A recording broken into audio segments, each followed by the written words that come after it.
9 लोग एक टेंट के अंदर सो रहे थे। बाहर टेम्परेचर था -30 डिग्री। रात के बीच कुछ ऐसा हुआ कि उन्होंने अपना टेंट अंदर से काट दिया। वो बिना जूतों के, बिना कपड़ों के अंधेरी रात में भाग गए और सुबह उनमें से कोई जिंदा नहीं था। सवाल ये है, ऐसा क्या हुआ था उस रात जो ट्रेंड हाइकर्स को इतना डरा गया कि उन्होंने मौत को चूज कर लिया।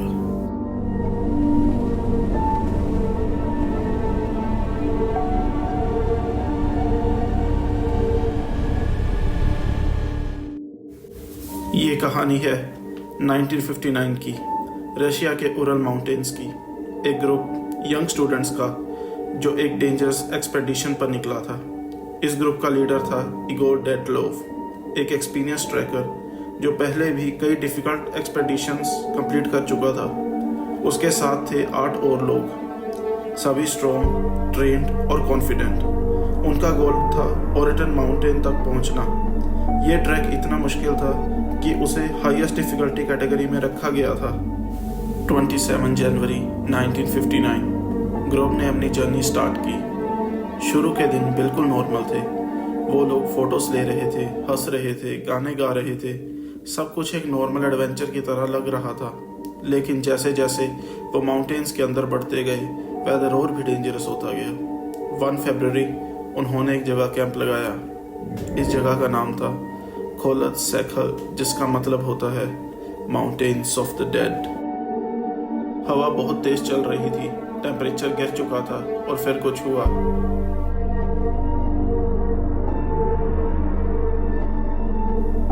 इन्वेस्टिगेशन के मुताबिक रात के बीच पैनिक क्रिएट हुआ और इतना इंटेंस पैनिक कि उन्होंने अंदर से टेंट काट दिया और बिना प्रॉपरली रेडी हुए बाहर भाग गए।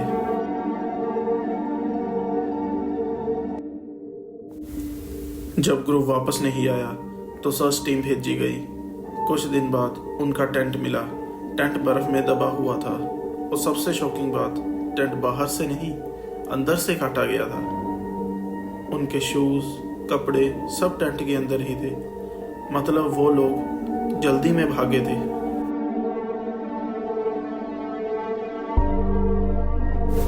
पहली 2 बॉडीज टेंट से लगभग 1.5 किलोमीटर दूर मिली। एक ट्री के पास ऐसा लग रहा था जैसे उन्होंने वहां आग जलाने की कोशिश की हो। 3 और बॉडीज टेंट की तरफ वापस जाते हुए मिली, जैसे वो वापस आने की कोशिश कर रहे थे। बाकी 4 बॉडीज 2 महीने बाद मिली और उनकी कंडीशन और भी ज़्यादा डिस्टर्बिंग थी। एक का स्कल फ्रैक्चर था, दूसरे की रिब्स इतनी फोर्स से टूटी थी जैसे कोई पावरफुल इम्पैक्ट हुआ हो। और सबसे शॉकिंग, एक लड़की लुडमिला डुबिनीना, उसकी जुबान गायब थी। इन्वेस्टिगेशन में कुछ और अजीब बातें भी सामने आई। कुछ कपड़ों पर रेडिएशन मिला। फुटप्रिंट्स सिर्फ उन हाइकर्स के थे और किसी के नहीं। कोई स्ट्रगल्स के साइन नहीं थे। इस इंसिडेंट पर कई थ्योरीज भी सामने आई। Theory number 1, avalanche. कई लोगों का कहना था कि वहां कोई एवलांच आया था, लेकिन वहां एवलांच के कोई क्लियर साइन नहीं थे।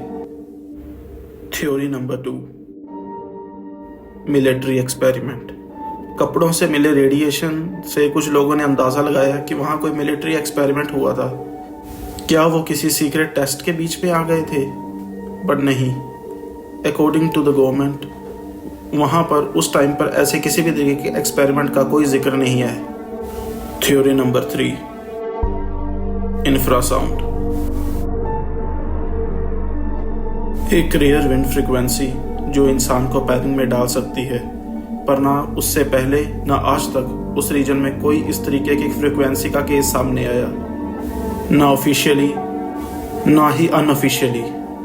और लास्ट थ्योरी, क्या वो कुछ ऐसा था जो हम समझा ही नहीं सकते, like something unnatural, something paranormal. Investigation eventually बंद कर दी गई। ऑफिशियल रीजन दिया गया, अ कंपेलिंग नेचुरल फोर्स। लेकिन आज तक कोई नहीं जानता वो फोर्स क्या थी। 9 लोग, एक रात और एक मिस्ट्री जो आज तक जिंदा है। और शायद कुछ राज कभी सॉल्व होने के लिए होते ही नहीं। अगर आपको ये वीडियो पसंद आई तो इसे लाइक करें, शेयर करें और मेरे चैनल को सब्सक्राइब करें। ऐसी वीडियोस मैं रोज़ डालता हूँ। और कमेंट में बताएं आपका इस केस के बारे में क्या कहना है।